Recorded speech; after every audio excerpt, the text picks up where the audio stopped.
আসসালামু আলাইকুম বন্ধুরা, আজকে আমি আপনাদের মাঝে আরও একটি সুন্দর এবং ছোট্ট বিষয় নিয়ে হাজির হয়েছি। আর তা হলো হজরতে ঈসা আলাইহিস সালাতু ওয়াস সালাম কখন এবং কিভাবে দুনিয়াতে আগমন করবেন। যখন মুসলমানরা যখন খ্রিস্টানদের সাথে যুদ্ধ করে জয় হয়ে কনস্টেবল বিজয় করবেন, যখন কনস্টেবল বিজয় হয়ে যাবে, শুধুমাত্র অস্ত্রের মাধ্যমে নয়, শুধুমাত্র আল্লাহ তাআলার ধ্বনির মাধ্যমে, অর্থাৎ আল্লাহু আকবারের ধ্বনির মাধ্যমে যখন কনস্টেবল বিজয় হয়ে যাবে, তখন শয়তান ঘোষণা করে দিবে। আর এরপরই দাজ্জাল দুনিয়াতে আগমন করবেন এবং সে পুরো পৃথিবী ভ্রমণ করবেন এবং দুনিয়ার মধ্যে ফিতনা ছড়িয়ে দিবেন।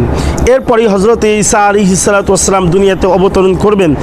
তখন সময় হবে একামত, অর্থাৎ ফজরের একামত দেওয়ার সাথে সাথে দুনিয়াতে হজরত ঈসা আলাইহিস সালাতু ওয়াস সালাম দুনিয়াতে আগমন করবেন।